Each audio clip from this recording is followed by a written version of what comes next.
Hi welcome code friend, welcome to second video in the air and management system Java project series. इस वीडियो में हम अपने project को स्टार्ट करने वाले हैं। तो जैसे मैंने आपको लास्ट वीडियो में बताया था, ये 3 वीडियोस आपको यहाँ पे देखनी है। आपको वीडियोस पे जाना है, ओल्डेस्ट को सिलेक्ट करना है और ये 3 वीडियोस आपको यहाँ पे देखनी है। आपको अपने सिस्टम में जावा चाहिए। जावा के बाद नेटबीन्स को डाउनलोड करना है। नेटबीन्स के बाद आपको माईसीक्वल को डाउनलोड करना है। एक बार ये तीनों एप्लीकेशन आपके पास डाउनलोड हो जाए, उसके बाद आपको नेटबीन्स खोलना है। नेटबीन्स को जब आप यहाँ पे खोलोगे तो आपको यहाँ पे इस पर क्लिक करना है। इस आइकन पे क्लिक करके आप एक नया प्रोजेक्ट बना सकते हो। प्रोजेक्ट आपको किससे बनाना है, ये आपके पास यहाँ पे बिल्ड टूल्स है। मैं यहाँ पे सिलेक्ट करने वाला हूँ जावा विद आंट और यहाँ पे मैं सिलेक्ट कर रहा हूँ जावा एप्लीकेशन और यहाँ पे फिर आपको नेक्स्ट पे क्लिक कर देना है। आपको अपनी एप्लीकेशन का नाम देना है, जो मैं सपोज यहाँ पे दे रहा हूँ airline management and system. Airline management system के नाम से मैंने यहाँ पर ये प्रोजेक्ट बनाया और ये यहाँ पर मेरे को एक मेन क्लास बना के देगा जो कि होगी एयरलाइन मैनेजमेंट सिस्टम के नाम से। तो यहाँ पे इसको फिनिश पे क्लिक कर देते हैं। यहाँ पर इसने आपका जो प्रोजेक्ट है वो बनाना यहाँ पे स्टार्ट कर दिया।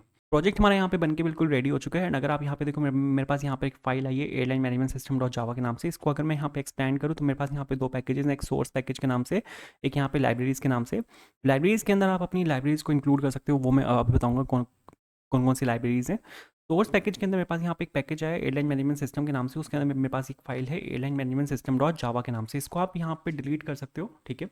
इस फाइल की हमें यहाँ पे कोई नीड नहीं है। एंड इस पे राइट क्लिक करके आपको यहाँ पे एक जावा क्लास बनानी है जो कि होगी लॉगिन के नाम से।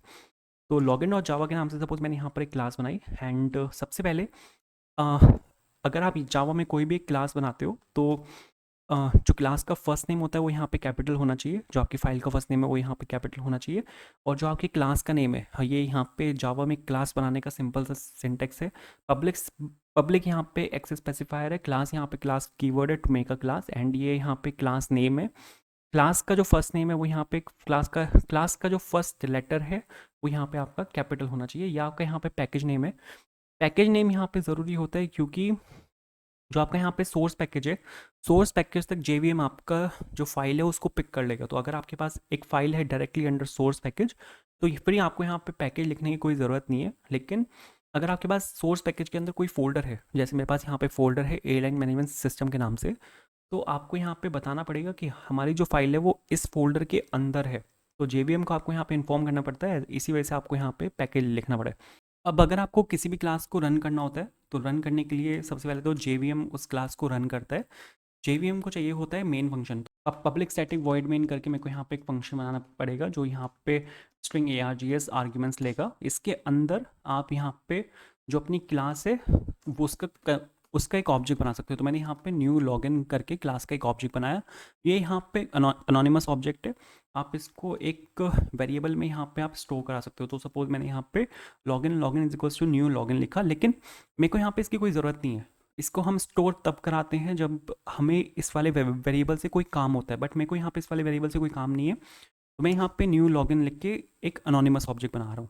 जब भी एक जावा का बिल्कुल बेसिक है, मेन फंक्शन के अंदर अगर हम यहाँ पे क्लास का ऑब्जेक्ट बनाते हैं, क्लास का ऑब्जेक्ट बनाते ही क्लास का कंस्ट्रक्टर कॉल होता है। तो यहाँ पे इस केस में डिफ़ॉल्ट कंस्ट्रक्टर कॉल होगा। तो यहाँ पे एक डिफ़ॉल्ट कंस्ट्रक्टर भी बना लेते हैं।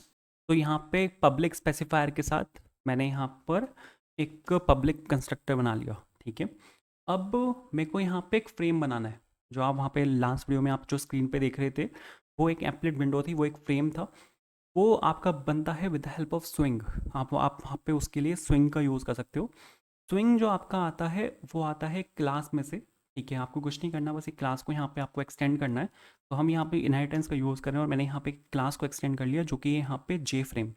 किसी भी क्लास के सामने अगर यहाँ पे जे लगा हुआ है, इसका मतलब ये है कि वो एक स्विंग की क्लास है, ठीक है। ये मैं आपको आगे जाकर भी एक्सप्लेन कर दूंगा। मैंने यहाँ पे जे फ्रेम को मैंने यहाँ पे एक्सटेंड कर लिया।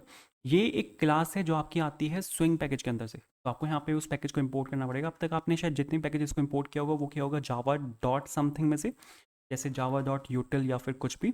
स्विंग पैकेज जो आता है वो आता है आपका जावा की एक्सटेंडेड पैकेज में से। तो आपको यहाँ पे जावा x dot swing dot star लिखना पड़ेगा ताकि सभी रेलिवेंट क्लासेस जो हैं वो यहाँ पे इंपोर्ट हो जाएं।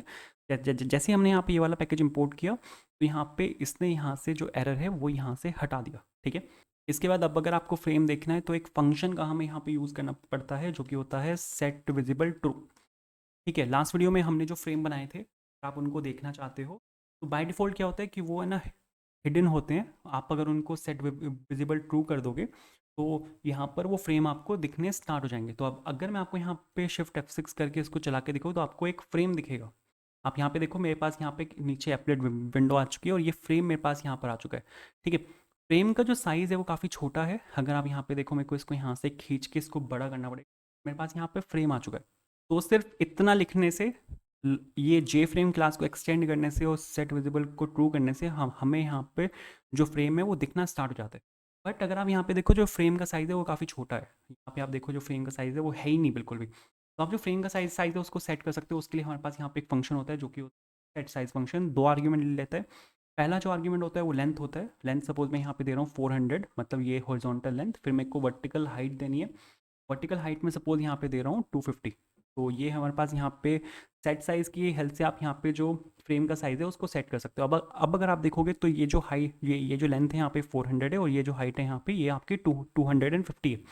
इसके बाद अब अगर आप एक चीज़ और नोटिस करो तो हमेशा फ्रेम इधर से खुलता है, टॉप लेफ्ट से खुल रहा है। ठीक है, मैं आपको अगर यहाँ पे दोबारा खोल के दिखाऊँ इसको, तो ये आपका यहाँ पे टॉप लेफ्ट से खुलता है। ये यहाँ पे ओरिजिन होता है। ये डिफ़ॉल्ट लोकेशन होती है फ्रेम को खोलने की। आप लोकेशन को भी चेंज कर सकते हो। एक फंक्शन होता है सेट लोकेशन। 2 आर्ग्यूमेंट ले लेता है।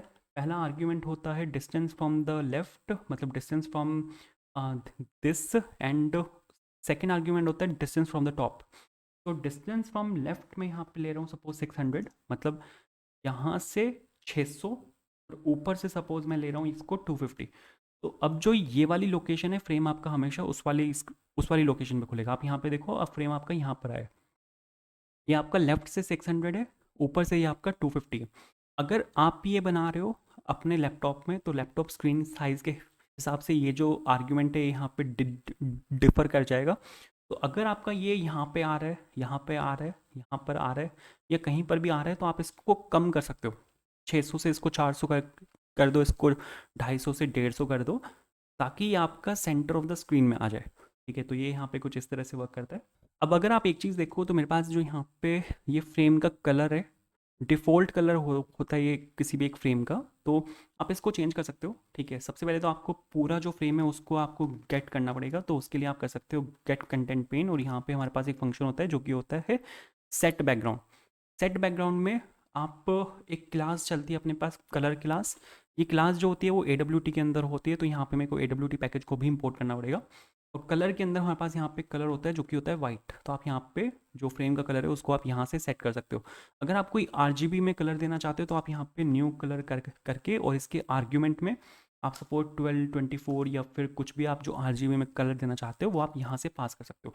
लेकिन मेरे को सिंपल वाइट कलर चाहिए, तो मैंने यहाँ पे सिंपल डाला colour dot white. Colour class आपको एरर देगी, जैसे मैं आपको बता रहा था, क्योंकि याद की आपकी AWT पैकेज के अंदर से आपको यहाँ पे लिखना होता है java.awt.star। तो ये कलर, तो एक कलर पैकेज को यहाँ से इंपोर्ट कर देगा। आप यहाँ से देखो कि ये जो एरर है यहाँ पे इस केस में चला जाएगा। ये एरर यहाँ से जा चुका है। अब अगर आपको मैं यहाँ पे चला के दिखाऊँ तो आपका जो फ्रेम है वो यहाँ पे आप देखो पूरा वाइट कलर में आ चुका है।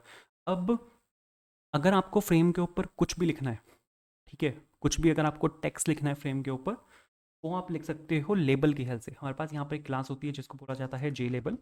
तो अगर सपोज मैं यहाँ पे, मेरे को लॉगिन लिखना है, ठीक है, मैंने यहाँ पे जो आपका जे लेबल है उसका मैंने यहाँ पर एक ऑब्जेक्ट बनाया, और इसके अंदर मैं सपोज यहाँ पे अगर लॉगिन पास करूँगा तो इन पे लॉगिन लिखा दिखेगा। ठीक है, मेरे को यहाँ पे लिखना है फिलहाल के लिए यूज़र नेम। तो मैंने यहाँ पे यूज़र नेम डाला, और इसको ले लेते हैं LBL user name. LBL stands for label. ठीक है, अब अगर आप इतना लिख दोगे तो आपका जो लेबल है वो यहाँ पे क्रिएट हो जाएगा विद यूज़र नेम। अब मेरे को इस वाले लेबल को स्क्रीन पे शो करना है। ठीक है, स्क्रीन पे अब मेरे को इसको सेट करना पड़ेगा। एक पर्टिकुलर जगह पे इस लेबल को मेरे को अब स्क्रीन पे सेट करना पड़ेगा। स्क्रीन पे मतलब इस वाली विंडो पे अब मेरे को यहाँ पे इसको कहीं पे सेट करना पड़ेगा। तो इसको सेट करने के तरीके हैं। सबसे पहले तो काफ़ी तरीके के लेआउट्स आते हैं। लेआउट मतलब कि आप इसको कैसे सेट करना चाहते हो। हमारे पास बॉर्डर लेआउट है, ग्रिड लेआउट है, ग्रिड बैक लेआउट है, फ्लो लेआउट है। उन लेआउट्स में नहीं जाते, हम थोड़ा सा सिंपल रखते हैं एक्सप्लेनेशन को। तो यहाँ पर बाय डिफ़ॉल्ट अगर आप कुछ भी लेआउट का यूज़ नहीं करें तो बाय डिफ़ॉल्ट वो बॉर्डर लेआउट देता है।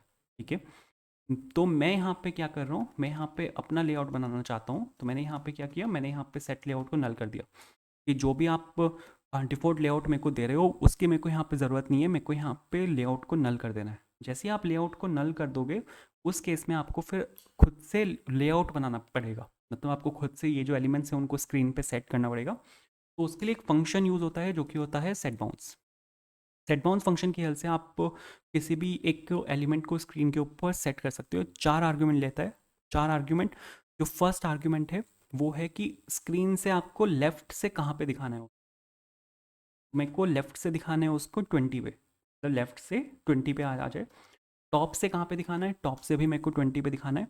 इसकी लेंथ क्या होनी चाहिए, सपोज मेरे पास एक बटन है, बटन की एक लेंथ होती है 100 पिक्सल 120 पिक्सल्स। तो यहाँ पर आपको जो लेबल है उसकी लेंथ कितनी चाहिए, वो मैं सपोज यहाँ पे ले रहा हूँ 100। उसकी हाइट कितनी चाहिए लेबल की, सपोज मैं ले रहा हूँ यहाँ पे 20। तो अगर आप यहाँ पे इतना लिख दोगे तो ये इस आर्ग्यूमेंट के साथ तो जो यूजर नेम आपका लेबल है उसको स्क्रीन के ऊपर, उसको एप्लेट विंडो के ऊपर ये सेट कर देगा, लेकिन ये आपको दिखेगा नहीं। ठीक है, किसी भी लेबल को अगर आपको स्क्रीन के ऊपर ऐड करना होता है, दिखाना होता है स्क्रीन के ऊपर, तो एक फंक्शन का आपको यहाँ पे यूज़ करना पड़ेगा जो कि होता है ऐड फंक्शन, कि आप उसको फ्रेम के ऊपर ऐड कर रहे हो। तो ऐड फंक्शन के अंदर आपको यहाँ पे जो LBL यूजर नेम है उसको यहाँ पे आपको पास करना पड़ेगा। यही फंक्शन पास करने के बाद कोई भी एलिमेंट आपको स्क्रीन पे दिखेगा। तो अगर यहाँ पे मैं आपको चला के दिखाऊँ तो आप यहाँ पे देखो, मेरे को यहाँ पे यूजर नेम दिख रहा है। ठीक है, सिमिलरली मेरे को यहाँ पे पासवर्ड चाहिए। इसके जस्ट नीचे मेरे को यहाँ पे एक और लेबल चाहिए जो कि होगा यहाँ पे पासवर्ड के नाम से। मैंने यहाँ पे पासवर्ड के नाम से ये लिखा, और डुप्लीकेट डिक्लेरेशन का ये मेरे को यहाँ पे एरर देगा, तो LBL पासवर्ड मैंने यहाँ पर इसको चेंज कर दिया। यहाँ पर भी मेरे को चेंज करना है और यहाँ पर भी मेरे को चेंज करना है। अब जो अगर मैं ये आर्ग्यूमेंट्स यहाँ पे सेम रखता हूँ तो जो यूजर नेम और पासवर्ड है वो मेरे को एक के ऊपर एक दिखेंगे। आप अगर यहाँ पे देखो तो ये मेरे को यहाँ पे एक के ऊपर एक दिख रहे हैं। तो मेरे को इसकी हाइट बढ़ानी पड़ेगी। स्टार्ट तो मेरे को पासवर्ड वाला भी यहीं से ही करना है, लेकिन थोड़ा सा नीचे मेरे को यहाँ पे लेके आना है, तो ऊपर से डिस्टेंस यहाँ पे बढ़ाना पड़ेगा। तो उसके लिए मेरे को यहाँ पे ये वाला जो आर्ग्यूमेंट है उसको चेंज करना। तो इसको मैं यहाँ पे चेंज करके कर रहा हूँ 60। मैंने यहाँ पे इसको 60 कर दिया ताकि ये थोड़ा सा नीचे दिखे। अब अगर आप देखोगे यूजर नेम आपका यहाँ पर है, पासवर्ड आपका यहाँ पर है। अब मेरे को इन दोनों के सामने एक डब्बा बनाना है। डब्बा मतलब जहाँ पे एक इनपुट फील्ड बनानी है जहाँ पर यूज़र अपनी इन्फॉर्मेशन को फिल कर सकता है, यूजर नेम और पासवर्ड जहाँ पे यूज़र फिल कर सकता है। तो वो जो डब्बा बनता है उसके लिए आप यहाँ पे एक क्लास है उसका यूज़ कर सकते हो। क्लास का नाम है जे टेक्स्ट फील्ड। ठीक है, इनपुट फील्ड जो होती है वो यहाँ पे टेक्स्ट फील्ड होती है, और टेक्स्ट फील्ड के लिए हमारे पास यहाँ पे क्लास है जे टेक्स्ट फील्ड। किसी भी क्लास के सामने अगर जे लगा हुआ है तो आप ये समझ लो कि वो जो क्लास है वो आई है आपकी स्विंग पैकेज के अंदर से। ठीक है, तो सपोज यहाँ पे मैंने लिखा user name is equals to, या फिर इसको ले लेते हैं TF यूज़र नेम। ठीक है, is equals to new J text field, बिल्कुल सेम चलेगा। ठीक है, उसके बाद आपको यहाँ पे इसको भी आपको यहाँ पे स्क्रीन के ऊपर सेट करना पड़ेगा। तो इसके लिए आप यहाँ पे कर सकते हो सेट बाउंड्स। ठीक है, सेट बाउंड्स अब कहाँ से करना है मेरे को, आ, अब मेरे को इसके जो यूज़र नेम लेबल है उसके आगे दिखाना है। ठीक है, 20 से तो यूज़र नेम लेबल स्टार्ट हो रहा है, 100 यूज़र नेम लेबल की खुद की लेंथ है, तो 120 तो यही हो गया। ठीक है, अब 120 से मेरे को यहाँ पे ज़्यादा डालना पड़ेगा तभी वो उसके आगे दिखेगा। तो यहाँ पे सपोज मैं ले रहा हूँ 130। 130 मैंने यहाँ पर लिया, ऊपर से सेम डिस्टेंस पे चाहिए मेरे को तभी ये आपको उसके सामने दिखेगा। ठीक है, इसकी लेंथ कितनी होनी चाहिए, लेंथ सपोज मैं यहाँ पे डाल रहा हूँ 200, और ये जो विथ है ये मैं यहाँ पे डाल रहा हूँ सपोज 20। एंड इसको मैंने TF यूज़र नेम को मैंने स्क्रीन के ऊपर ऐड कर दिया। चला के अगर आपको मैं यहाँ पे दिखाऊँ तो एप्लेट विंडो के सामने आपको यहाँ पे ये दिखेगा कुछ इस तरह।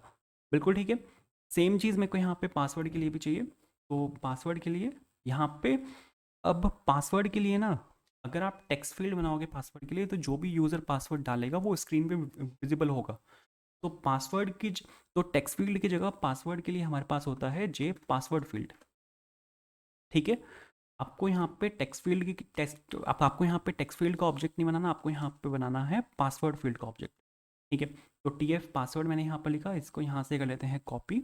एंड आर्ग्यूमेंट्स बिल्कुल सेम रहेंगे, बस ये वाला आर्ग्यूमेंट यहाँ पे मेरे को चिपकाना है कि ऊपर से ये सेम सेम लोकेशन पे आना चाहिए, तो मैंने यहाँ पे डालना 60।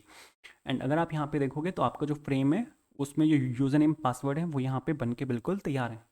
अब मेरे को यहाँ पे क्या काम करना है, मेरे को बटन्स बनाने हैं। ठीक है, बटन आप कैसे बना सकते हो, क्योंकि सबमिट बटन मेरे को चाहिए, लॉगिन बटन चाहिए, रीसेट बटन चाहिए, कैंसिल बटन चाहिए, तो वो बटन्स हैं।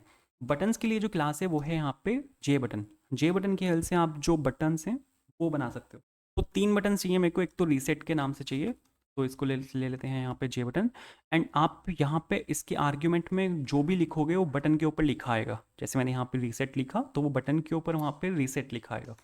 इसको मेरे को सेट बाउंस करना पड़ेगा, तो यहाँ पर मैंने इसको यहाँ पे सेट बाउंस किया। कहाँ पर मेरे को इसको दिखाना है, स्टार्टिंग करते हैं सपोज 40 से, एंड 60 प्लस 20 80 तक तो यही जा रहा है हाइट में, मतलब ऊपर से जो लेंथ है वो 80 तक तो यही है। 40 का डिफरेंस रखते हैं, इसको मैं ले रहा हूँ सपोज 120। बटन बटन की लेंथ कितनी चाहिए, बटन की लेंथ सपोज यहाँ डाल रहा हूँ 120।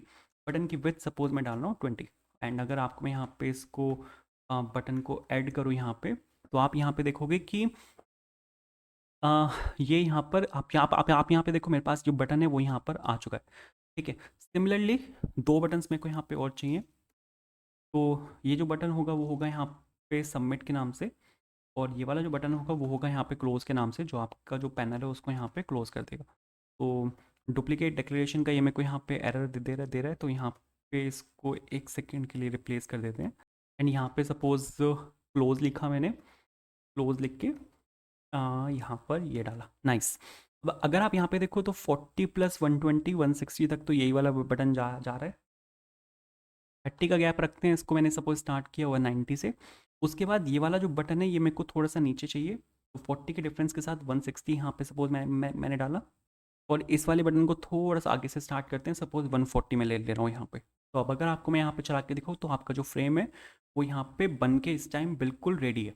ठीक है, ये थोड़ा सा पीछे ले लेते हैं, तो 20 पिक्सल सपोज घटा रहा हूँ मैं, तो 120 इसको सपोज मैंने यहाँ पे लिया। एंड ये नीचे वाला बटन थोड़ा सा पीछे हो जाएगा, अब थोड़ा सेंटर अलाइन है, नाइस। तो आप यहाँ पे देखो यूजर नेम पासवर्ड फील्ड में मेरे पास यहाँ पर आ चुकी है, तीनों बटन्स मेरे पास यहाँ पर आ चुके हैं। अब इन तीनों बटन्स पे मेरे को एक्शन चाहिए, मतलब मैं चाहता हूँ कि जब इन तीनों बटन्स पे क्लिक हो तो कुछ एक्शन परफॉर्म हो। क्लोज बटन पे क्लोज होना चाहिए, रीसेट बटन पे इनपुट फील्ड एम्प्टी होनी चाहिए, सबमिट बटन पे डीबी में कॉल जानी चाहिए। तो मैं चाहता हूँ कि जब मैं यहाँ पर कुछ करूँ, ठीक है, जब यहाँ पर इन बटन्स पे मैं क्लिक करूँ तो कुछ एक्शन परफॉर्म होना चाहिए। तो उसके लिए हमारे पास यहाँ पर एक इंटरफेस है, ठीक है, आपको उसको इम्प्लीमेंट करना होता है उस वाले इंटरफेस को। उसका नाम है एक्शन लिसनर। ठीक है, ये जो यहाँ पे इंटरफेस है इसका नाम है यहाँ पे एक्शन लिसनर। और ये जो इंटरफेस है ये आता है आपका java.awt.events पैकेज के अंदर से, events.star आपको यहाँ पे करना पड़ेगा। तो ये जो आपका यहाँ पे क्या हुआ, एरर क्यों दे रहा है, इवेंट्स नहीं है सॉरी, इवेंट है, नहीं। तो यहाँ पे आप देखोगे कि जो एरर है वो यहाँ से जा चुका है। अब मेरे पास यहाँ पर एरर है, ये मेरे को बोल रहा है कि login is not abstract and does not override abstract method action performed, क्योंकि यहाँ पर इस ये वाला जो इंटरफेस है इसके अंदर हमारे पास एक एब्स्ट्रैक्ट मेथड है। आप यहाँ पे देखो, मैं यहाँ पे इस टाइम एक्शन लिसनर डॉट जावा के अंदर हूँ। तो ये एक्शन लिसनर जो यहाँ पे मेथड है एक्सटेंड कर रहा है एक दूसरे इंटरफेस को, जो कि यहाँ पे इवेंट लिसनर। इसके अंदर एक एब्स्ट्रैक्ट मेथड है जो कि है पब्लिक वॉइड एक्शन परफॉर्म्ड। आपको इस वाले मेथड को अपनी क्लास के अंदर ओवरराइड करना पड़ेगा। तो यहाँ पर हम आते हैं, एंड यहाँ पे मैंने सपोज लिखा public word action perform, spelling and casing बिल्कुल ठीक होनी चाहिए वरना ये एरर देगा, क्योंकि आप यहाँ पे मेथड को ओवरराइड कर रहे हो। ठीक है, तो आप यहाँ पे देखो, मैंने यहाँ पे एक्शन परफॉर्म लिखा, एक्शन इवेंट जो यहाँ पे क्लास है उसको मैंने यहाँ पे आर्ग्यूमेंट में पास किया, एंड ये यहाँ पे बिल्कुल परफेक्ट चल रहा है, जो एरर है वो यहाँ से जा चुका है। अब ये जो यहाँ पे फंक्शन है इसका काम क्या है, इस फंक्शन का काम है जो बटन्स पे जो एक्शन लग रहा है उसको आप यहाँ पे इसके अंदर डिफाइन करोगे कि वो बटन एक्चुअल में कर क्या रहा है। अगर बटन कोई एक्शन परफॉर्म कर रहा है तो जो एक्शन है जो वो एक्शन परफॉर्म कर रहा है उसको आपको यहाँ पे इसके अंदर डिफाइन करना होता है। सबसे पहले तो मेरे को यहाँ पे बटन्स पे एक्शन लिसनर लगाना पड़ेगा। मेरे को यहाँ पे इन बटन्स पे एक लिसनर लगाना पड़ेगा कि इन बटन्स पे क्लिक करने पे कोई एक्शन परफॉर्म होना चाहिए। तो कौन से बटन पे एक्शन लिसनर, कौन से बटन पे क्लिक करने पे एक्शन परफॉर्म होना चाहिए, उसके लिए मेरे को यहाँ पे इस पे एक एक्शन लगाना पड़ेगा, ताकि बटन के क्लिक पे वो एक्शन ट्रिगर हो जाए। तो उसको लगाने के लिए आपको यहाँ पे एक फंक्शन को यहाँ पे ऐड करना होता है जो कि होता है ऐड एक्शन लिसनर, और इसके अंदर आपको करंट क्लास का रेफरेंस दिस पास करना होता है। तो आपको यहाँ पे ये लिखना है, ठीक है, तीनों बटन्स में यहाँ पर ये लिखना है। एंड इसको सबमिट रीसेट को मैं यहाँ पे सबमिट से रिप्लेस कर रहा हूँ, क्लॉज की जगह, रीसेट की जगह मैंने यहाँ पे क्लोज डाल दिया, तीनों बटन्स मैंने यहाँ पे ये डाल दिया। अब तीनों बटन्स पे सेम फंक्शन कॉल होगा, ठीक है। तीनों बटन्स पे सेम फंक्शन कॉल होगा, तो मेरे को डिफ्रेंशिएट भी करना पड़ेगा कि ये जो एक्शन है ये कौन से बटन से आया है। ठीक है, तो ये मेरे को तीनों बटन्स यहाँ पर चाहिए, और तीनों बटन्स आपके यहाँ पे इस कंस्ट्रक्टर के अंदर लोकली डिक्लेयर्ड हैं। तो मेरे को यहाँ पे काम करना पड़ेगा, आपके जो बटन्स हैं उनको मेरे को यहाँ पे ग्लोबली डिक्लेयर करना पड़ेगा, तभी मैं यहाँ पे उनको दूसरे फंक्शन के अंदर यूज़ कर सकता हूँ। तो लॉग जो आपका यहाँ पे सबमिट बटन है, ठीक है, और जो आपका यहाँ पे रीसेट बटन है, और जो आपका यहाँ पे क्लोज बटन है, तीनों बटन्स को मैंने यहाँ पे ग्लोबली डिक्लेयर कर दिया। ग्लोबली डिक्लेयर करने के बाद मेरे को यहाँ से लोकल डिक्लेरेशन इनकी हटानी पड़ेगी, तभी ये ग्लोबल को रेफ़र करेगा, वरना ये लोकल को ही रेफ़र करता रहेगा। अब मेरे को यहाँ पे जो यहाँ पे अब मेरे को यहाँ पर आना है, और मेरे को अब यहाँ पे डिफ्रेंशिएट करना पड़ेगा। तो मेरे को यहाँ पे एक इफ़ स्टेटमेंट डालनी पड़ेगी, और जो एक्शन इवेंट क्लास का ऑब्जेक्ट है AE, इसके साथ में यहाँ पे इसको डिफ्रेंशिएट कर सकता हूँ। तो इसके अंदर एक फंक्शन होता है जो कि होता है गेट सोर्स, ठीक है, और गेट सोर्स आप यहाँ पे चेक कर सकते हो, ये हमें उस बटन का सोर्स बताता है कि ये जो एक्शन है ये कौन से बटन से ट्रिगर हुआ है। तो अगर वो ट्रिगर हुआ है आपका सबमिट बटन से, ठीक है, तो हम यहाँ पे इसको इक्वेट कर सकते हैं, ठीक है, सीधा ऑब्जेक्ट के साथ। अगर ये आपका यहाँ पे ट्रिगर हुआ है सबमिट बटन से, तो ये हमें यहाँ पे बता देगा, अरे मैंने यहाँ पे ट्रिपल इक्वल्स लगा दिया डबल इक्वल्स आएगा। एल्सिफ अगर AE डॉट गेट सोर्स, अगर ये आपका है यहाँ पे जो आपका क्लोज बटन है वो, एल्सिफ अगर AE डॉट गेट सोर्स, अगर ये है आपका यहाँ पे रीसेट बटन, तो क्या एक्शन परफॉर्म होना चाहिए, आपने यहाँ पे तीनों डाल दिए। अब मैं चाहता हूँ जब यहाँ पे क्लोज हो, तो आपका जो फ्रेम है वो क्लोज हो जाए। तो फ्रेम को दिखाने के लिए हमने यूज़ किया था सेट विजिबल ट्रू, फ्रेम को हाइड करने के लिए हम यहाँ पे डाल सकते हैं सेट विजिबल फॉल्स। आपको अगर मैं यहाँ पे चला के दिखाऊँ, तो क्लोज बटन के क्लिक पे आपका जो फ्रेम है वो यहाँ पे क्लोज होगा। मैंने यहाँ पे इस पर क्लिक किया, एंड आप यहाँ पे देखो फ्रेम मेरा यहाँ पे क्लोज हो रहा है। ठीक है, फिर से दिखाता हूँ, मैंने यहाँ पे इस पर क्लिक किया, फ्रेम आपका यहाँ पे क्लोज हो रहा है। ठीक है, अब यहाँ पर क्या है, रीसेट बटन के क्लिक पे क्या होना चाहिए, जो आपकी इनपुट फील्ड है वो दोनों इनपुट फील्ड्स आपकी एम्प्टी होनी चाहिए। तो मेरे को उन इनपुट फील्ड्स को मेरे को एम्प्टी करने के लिए यहाँ पर मेरे को उन इनपुट फील्ड्स का एक्सेस चाहिए, लेकिन वो जो दोनों इनपुट फील्ड हैं वो आपकी यहाँ पे लोकली डिक्लेयर्ड है, तो इसको भी मेरे को ग्लोबली डिक्लेयर करना पड़ेगा। तो जो आपकी जे टेक्स्ट फील्ड है TF यूज़र नेम के नाम से, इसको मेरे को ग्लोबली डिक्लेयर करना पड़ेगा। एंड जो आपकी जे पासवर्ड फील्ड है, और जे पासवर्ड फील्ड TF पासवर्ड के नाम से, इसको भी मेरे को यहाँ पे ग्लोबली डिक्लेयर करना पड़ेगा। एक बार जब ये ग्लोबली डिक्लेयर हो जाए तो आपको लोकल डिक्लेरेशन यहाँ पे हटानी है, वरना ये वर्क नहीं करेगा। ठीक है, तो लोकल डिक्लेरेशन मैंने यहाँ पे हटाई। इसके बाद आपको यहाँ पे क्या काम करना है, TF user name dot set text, ठीक है, आपको इसको एम्प्टी कर देना है। तो यहाँ पे TF password dot set text, and इसमें यहाँ पे सेट कर रहा हूँ एम्प्टी। अब अगर आप यहाँ पे कुछ भी लिखोगे, सपोज मैं यहाँ पे मैंने यहाँ पे लिखा कोड फॉर इंटरव्यू, एंड यहाँ पे 1 2 3 4 5 6 7 8 9, और मैं यहाँ पे रीसेट पे क्लिक कर रहा हूँ, तो आप यहाँ पे देखो ये दोनों फील्ड्स यहाँ पे एम्प्टी हो रही हैं, तो बिल्कुल परफेक्ट चल रहा है। अब देखते हैं यहाँ पे सबमिट बटन के क्लिक पे हम यहाँ पे क्या क्या कर सकते हैं, लेकिन उसके लिए मेरे को DB को सेटअप करना पड़ेगा। तो DB को सेटअप करने के लिए हम यहाँ पे यूज़ करेंगे JDBC कनेक्टिविटी का। JDBC connectivity is Java database connectivity. आप एक जावा प्रोग्राम को डेटाबेस से कैसे कनेक्ट कर सकते हो, बहुत इंपॉर्टेंट इंटरव्यू क्वेश्चन है। अगर आप ये वाला प्रोजेक्ट बना रहे हो एक इंटरव्यू के लिए, JDBC कनेक्टिविटी से 100% जो क्वेश्चन है वो पुटअप होगा। तो नेक्स्ट वीडियो आपके लिए बहुत इंपॉर्टेंट है, थोड़ा लंबा कॉन्सेप्ट एक्सप्लेन करने के लिए, तो उसको देखेंगे हम नेक्स्ट वीडियो में। तो अगर आपको वीडियो पसंद आई हो तो वीडियो को लाइक करना, चैनल पर अगर आप नए हो सब्सक्राइब करना, अब तक आपने अगर चैनल को सब्सक्राइब नहीं किया सब्सक्राइब करना, कहीं पे कोई भी इशू है कमेंट करना। See in the next video, bye.